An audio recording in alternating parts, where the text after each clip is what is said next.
орских стандарттар боюнча сарапчыларды даярдоо және сертификаттоо. Биз кечээги әріптестермен біраз материалдарды өттүк. Кандай есептер, скриншот жасап алсаңыздар болот телефондарыңызда. Осы бул отчеттарды жиберүү керексиздер. Эки анкетаны кеше жибердим. Әдеп кодексин жибердим. Багалоо критерийин үлгү иретинде бирөөнү жибердим. Бирок сиздер өздеріңіздің кузуреттүүлүктөрүңүздү жибересиздер. Автомобиль болсо автомобиль, строительный болсо строительный, IT болсо IT. Ескі өздеріңіздің жасағандарыңыз болса, оны жасап жібере берсеңіздер болады. Түсінікті ғой? Телефондарыңызға скриншот жасап алыңыздар. Кіре бер. Олар артында кіреді ғой, иә?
Кеше мен сіздерге чемпионаттың қандай түрлері болатынын айттым, иә? Қай чемпионат, республикалық чемпионат, өңірлік чемпионат. Қазір солар бойынша жеке-жеке тоқталатын боламыз.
Саламатсыздар ма? Дауыс шықпай жатыр ғой, вообще дауыс шықпай жатыр.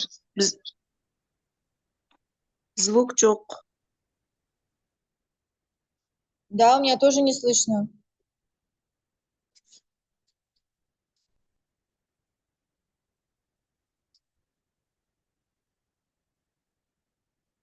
Да, Даус, я отключил звук, так как мне позвонили по телефону. Я, возможно, говорил и не было слышно. Республикалық чемпионат бізде үш түрі бар чемпионаттың. Республикалық чемпионат, региональный чемпионат, өңірлік и салалық, орысша корпоративный чемпионат. Республиканский чемпионат дегеніміз ол жылына бір рет болатын жарыс. Астана қаласында ол міндетті түрде централизованный болу керек. 20 өңірден қатысады. 30 компетенция.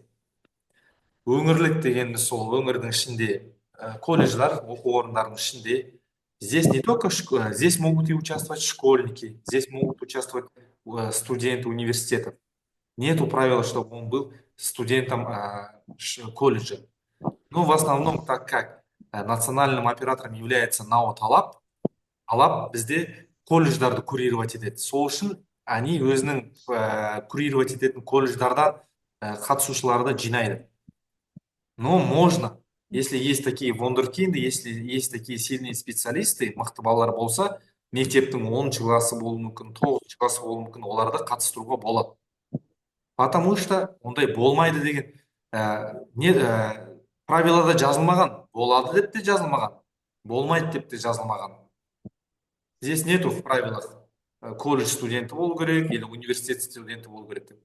Ол жерде ондай ештеңе жазылмаған. Единственное, что написано в правилах про участников, қатысушыларға қатысты жазылған нәрсе, бір өңірден бір қатысушы, бір құзыреттілікке бір қатысушы, имеется бір компетенциядан бір ақ адам ғана қатыса алады. Имеется в виду, мен IT-ға да, строительға да қатыса алмаймын. Хоть и у меня навыктарым жетіп тұрса да, мен екі құзыреттілікке бірдей қатысуыма болмайды. Және де екі чемпионаттан артық қатысуыма болмайды. Бір рет бардым чемпионатқа, орын алмадым, келесі жылы қайтадан бардым. Болды, одан артық баруға болмайды.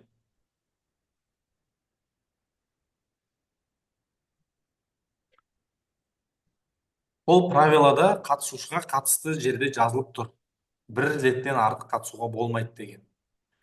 Және де бір эксперт тек қана бір бала апара алады. Бір сарапшы бір баланы апарады. Мысалы, эксперті екі адамды бірдей алып жүре алмайды. Өйткені эксперт ояққа тек қана бала апармайды, ол жерде ол жюри болады, оның өзінің бір жұмыс істейтін жұмыстары болады. Эксперттер просто так жарысқа барып келмейді, олардың кәдімгідей 5 күн бойы жасайды жұмыстар. Площадканы обустраивать етеді, балалардың жұмыстарын тексереді, оценивание жүргізеді, тағы да басқа заттарды іске асырады. Одан кейін, егер бала қатысушы, яғни орын алып қойса бір жарыста, чемпионатта, повторно ол қатысуға болмайды. Егер студент веб-технологиядан орын алды, үшінші орын, қайтадан ол қатыса алмайды. Үшінші орын, ол по правилам болмайды. Өйткені он является призером. Призер болғаннан кейін қайта қатысуға болмайды. Ол уже эксперт болып бара алады, а қайтадан қатысуына болмайды, потому что ол уже ұтты WorldSkills'та. И ең маңызды жайттардың бірі, қатысушының жасы 21 жастан аспау керек. Негізі 22 жастан аспау керек деп жазылған, 22 жас включительно. Ол еще былай жазылған правилада. Сол күнтізбелік жылда, этот календарный год дейді да орысша. Сол календарный годта оның жасы 22-ке толмау керек. Ол қалай түсінеміз? Бізде чемпионат сентябрьде. Оның баланың туған күні, қатысушының туған күні декабрьде. Ол кезде оның болмайды, да, потому что оның баланың уже возрасты сол жылы, не тот месяц, сол айда емес, сол жылы 22-ге толып қояды. Ау, Назар.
Аха, жақсы.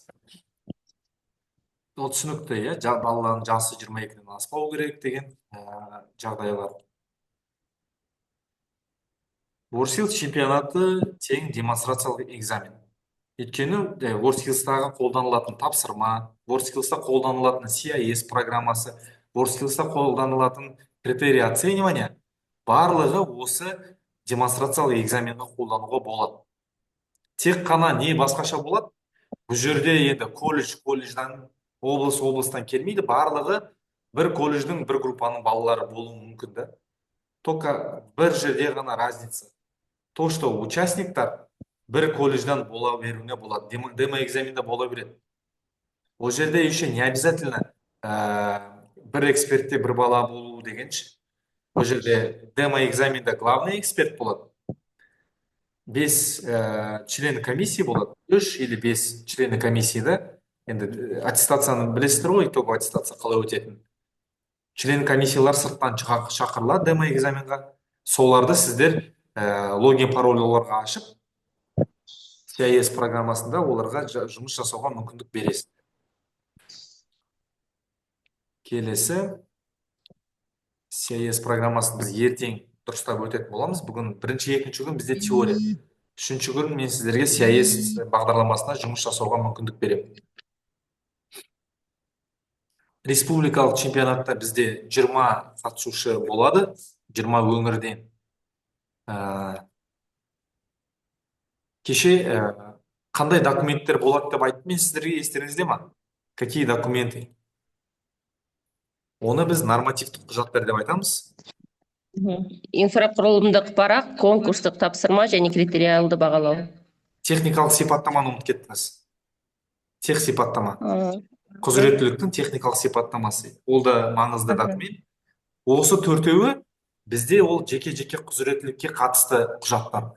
Ал ереже мен әдеп кодексі барлығына қатысты. Аудуман. Не ғой, Астанаға сендер 17 кетесіңдер ғой, соның регистрациясы туралы ғой, мероприятияның ше. Там, оказывается, нужно посидеть, зарегистрироваться. Соны сен қашан келе аласың? Барып келіп барасың ба? Сен көр енді сөз. Қызық, бірақ енді директор соны регистрация жасапсаңдар дейді да. Сен пока мен саған Word документтерді жіберемін, регистрациясын жасау да, это, оказывается, международный форум болғаннан кейін, международный не болып тұр ғой, короче, уровень ше. Ағылшынша регистрация. Мен саған жіберейін, сен пока поизучай, менде сабақ болып отыр да просто. Потом бірге бір компьютерден отырып жасаймыз. Чтобы қате жасап, иә. Бірақ оған дейін сен қазір изучать ете бер. Хорошо? Давай. Кешіріңіздер. Чемпионат кестесі. Біз қазір енді республикалық өңірлік чемпионаттар, олар бірдей да. Мысалы, мен қазір республиканы жеке айтып жатыр, региональный чемпионатты жеке айтып жатыр деп ойлап қалмаңыздар, олар барлығы бірдей болады. В идеале болады ғой, идеалды түрде екеуі бірдей болу керек. Но біз көбінесе өңірлік чемпионатты кішкене попроще өткіземіз да, бір сөзбен айтқан кезде. Күндерін азайтамыз, тапсырмаларын жеңілдетеміз. Негізінде олай болмау керек. Ол да